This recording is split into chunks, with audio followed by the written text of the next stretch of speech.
Okay, what do you think it was like 30 years ago managing a multi-currency, multi-billion-dollar portfolio?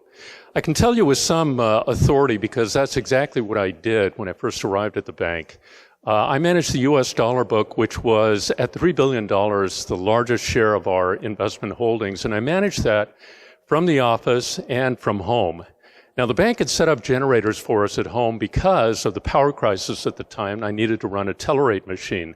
So around 8 p.m. every night, I'd go out to the garage, I'd fill up the generator with gas, crank it up, and then go to my desk and start trading. But invariably, at around 10 or 10:30 at night, the screen would start to flicker and die on me, usually in the middle of a trade. I'd run outside, put gas back in the generator, crank it up again, run back inside, and hopefully find the same pricing from the dealer on the phone. All of those bids that I hit, all of those offers that I lifted, had to be entered into rudimentary spreadsheets to calculate my aggregate risk exposure. That situation has changed dramatically today. Today, we've got a situation where dealers can, or the portfolio traders can enter directly into the front office systems their trades and get an aggregate picture of their risk exposure.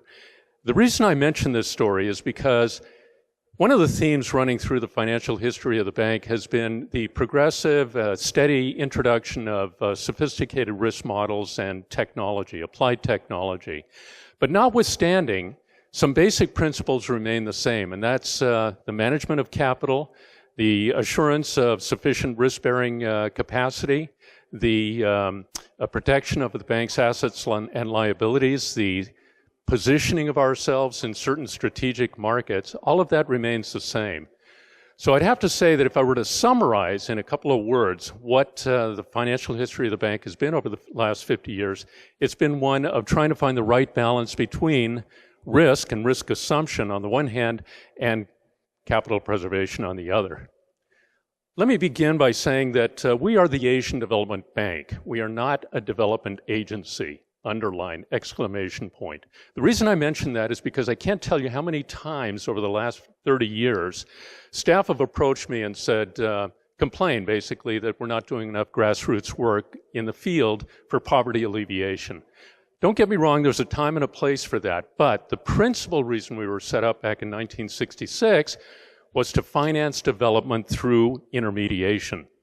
Like any other commercial lending institution, we intermediate resources between the capital markets and our borrowers. Now, we don't take in retail deposits, of course, but we do take in wholesale money, principally through our bond issues. And then we leverage upon our AAA rating and pass on that cheap financing to our borrowers through our cost plus marginal spread pricing policy. Okay, because we're an institution active in the capital markets, we are held to some pretty high standards of solvency and strength. Some people think that it's our shareholder support, principally our callable capital, that gives us our AAA rating. And while that's very important, it is not the principal reason. The principal reason is our standalone strength, our policies, protocols, operational profile, including our risk management policies and our asset liability management activities. Now, the rating agencies review us on a regular basis, and when they review us, we need to prove to them that there's always enough capital to cover the risks that's involved in our operations, that the net worth of the bank is protected from foreign exchange risk, that our net interest margin is protected from fluctuations in interest rates, and that there's always sufficient liquidity on hand to meet the needs of ADB operations. Now, number 2 and number 3 are basically met through our match book policy, where we try to match the currency composition and the interest rates of our liabilities to those of our assets. And number 4 is met by a very extensive and detailed liquidity policy. So we've always got enough liquidity on hand. It's number 1, capital, that I'm going to focus on here in a minute. Okay, I'm not going to spend time here. This is only meant to show you that there's been a tremendous amount of development over the last 50 years. And I would suggest that if you're interested in the individual details on these, that you go to the book, which is now available online. Neither am I going to spend a lot of time here, but suffice to say that there have been numerous challenges to ADB operations over the last 50 years. Many of these I'm sure you will remember. The point here is that we have managed as an institution to deal with these challenges through sound and prudent financial policies and through the introduction of new risk modeling techniques and applied technology. Okay, some of you might think, come on, get real. Don't we just follow the World Bank? Isn't the World Bank our model? What have we been doing over the last 50 years? Well, you know, I think there are situations where we did follow the World Bank, and that's an important point. You know, for example, the introduction of swaps for our debt origination activities. That was pioneered by the World Bank. We adopted it. But how many of you are aware that ADB was the first foreign entity to issue Japanese yen bonds to the public in Japan? Or for that matter, that we pioneered the dragon bond market? Or that we were uniquely successful in raising deep sub-LIBOR funding from the Japanese retail market through highly structured instruments like dual currency bonds, the benefits of which kept our funding costs low for a protracted period of time. Or for that matter, how many of you are aware that ADB pioneered, at least among some of the regional development banks, the use of investment risk metrics? I remember when I was trading, dealing with one of my Swiss counterparties and asking them for the modified duration on a particular bond I was looking at, and the counterparty coming back to me and saying, what's modified duration? So I don't mean to suggest here that ADB has been cutting edge. Certainly among commercial institutions it has not been, but among MDBs with their conservative capital management policies and their limited risk assumption, we have had our share of first movers. Now, some basics here.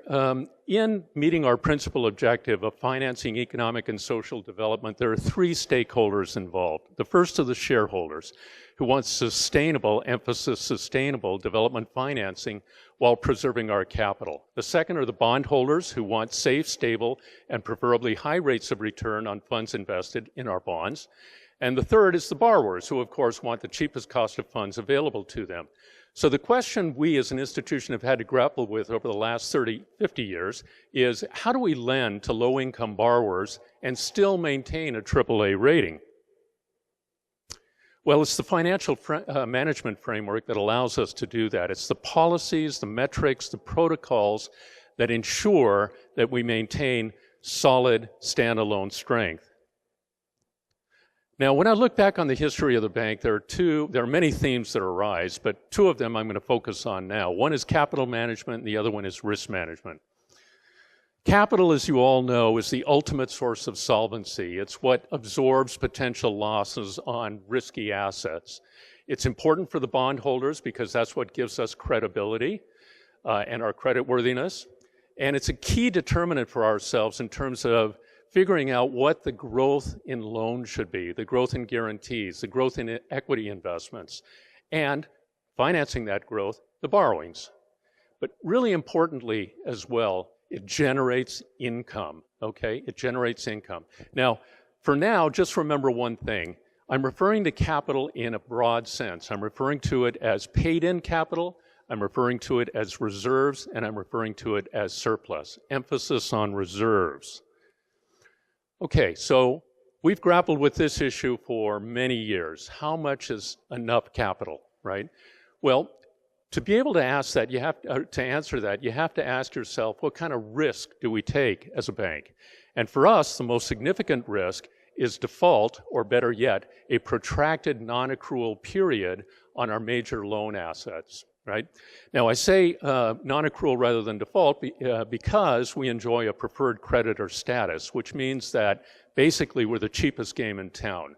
So if a sovereign is in non-accrual status with us, it has limited access to those cheap funds. It's going to do everything it can to try to get access back to those funds, so we're going to be prioritized in terms of payout. So it's usually a non-accrual situation that we're looking at. How do we as an institution cover that risk? Well, we divide the risk into two. We first of all have what we call expected loss, and we have unexpected loss. Expected loss is the cost of doing business. It's the average loss that we expect, plus specific loss to individual transactions. So the way we cover that is through provisions to the income statement and by setting up loan loss reserves in equity. Then we have unexpected loss, which is the standard deviation of loss, and there we covered that through our income generating capacity and our capital. Now, some of you may wonder, why does an MDB have to maximize income? I mean, what the heck, we're an MDB, right? Well, net income management has a direct impact on our risk-bearing capacity.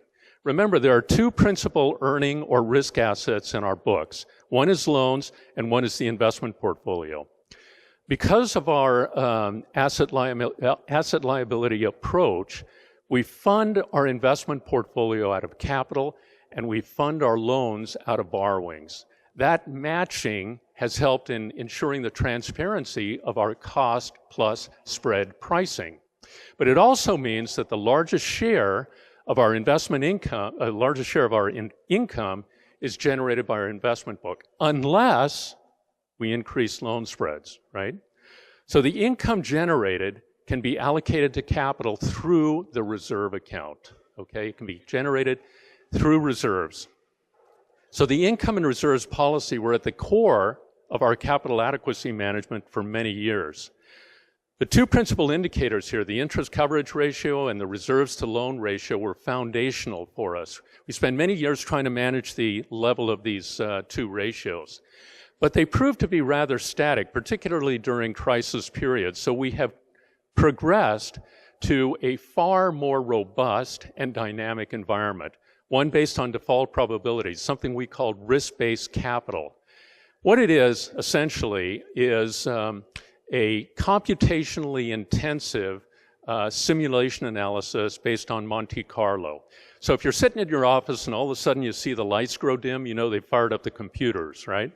So what happens here is that they develop a histogram based on thousands and thousands of scenarios.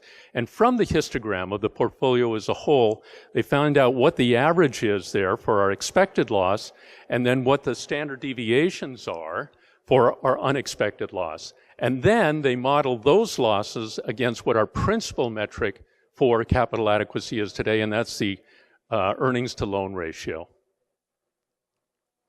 Okay, let me just pause here for a moment. I mentioned earlier that there are three stakeholders involved, and sometimes the relationship between those three stakeholders has not always been, how should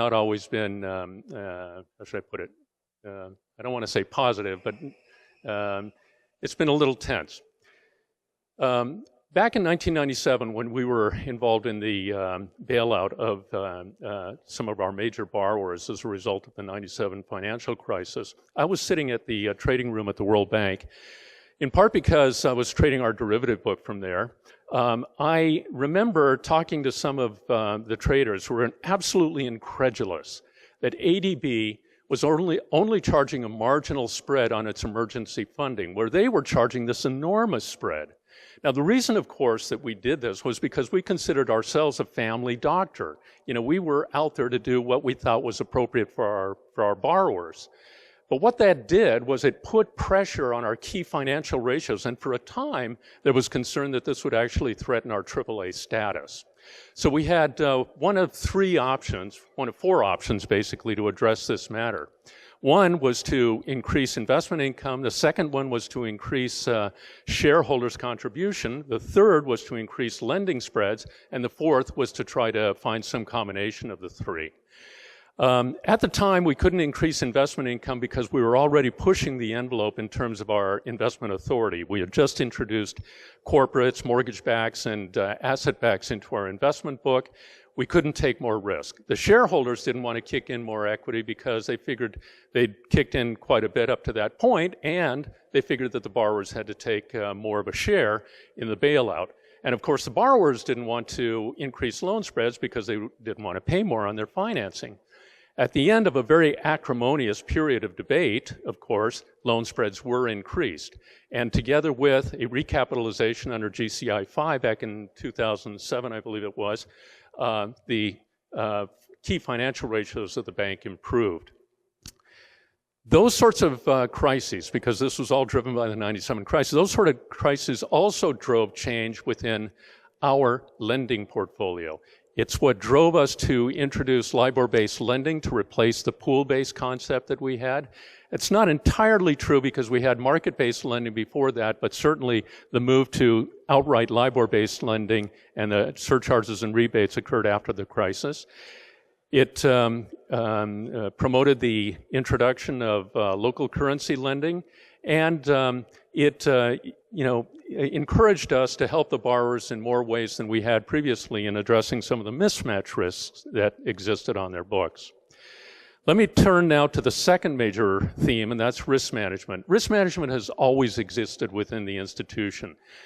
However, it used to be done in silos. It was more static. We have now migrated into a far more dynamic environment where we are using probability-based models of default. It's also become far more integrated within the institution. As a lot of you know, financial risk covers credit risk and market risk, but it also covers counterparty risk. Parenthetically, Lehman Brothers, remember that? A lot of institutions got burned with counterparty risk. Liquidity risk, operational risk, legal risk, settlement risk, and concentration risk. If during the Q&A you want to ask me about my views on concentration risk, happy to provide them.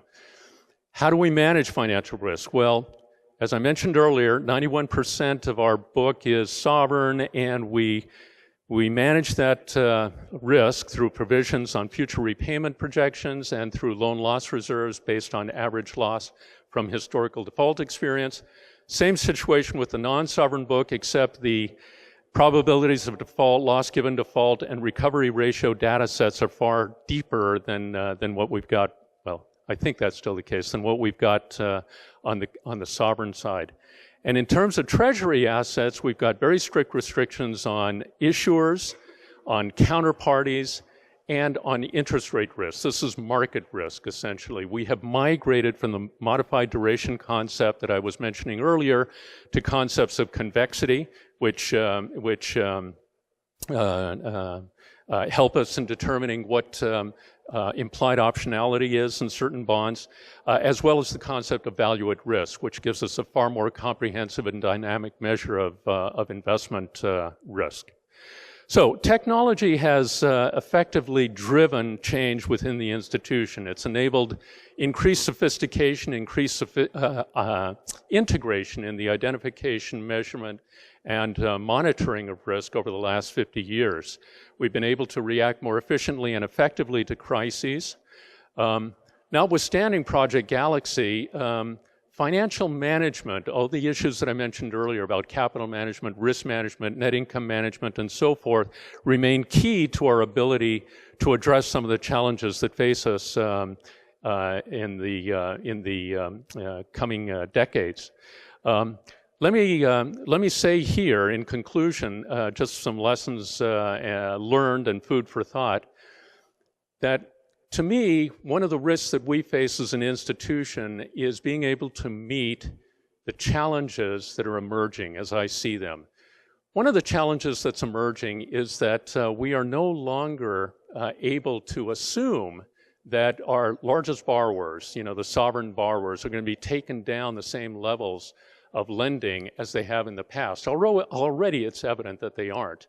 And remember that sovereign lending has got pricing that's only a marginal spread over our cost of funds. We're not making a lot of money on doing it. We're only covering our admin expense. Whereas on the non-sovereign book, at least when I was heading PSOD, our average spread was somewhere between 250 and 270 basis points, which even on a risk-adjusted basis is adding a lot to our bottom line. Question I have here is this. There's a risk, as I see it, there's a risk, particularly in the post-Lehman environment, there's a risk that we kind of fall back on risk aversion. That'll become particularly pronounced as an issue for us as we move into Basel IV, because Basel IV is going to put more pressure on commercial project finance banks and limit their activities in the region. So this will create opportunity for us. The question in my mind is, are we up for it? Okay, that's it. Sorry I had to rush through this, but it's a lot of material in 20 minutes. Q&A?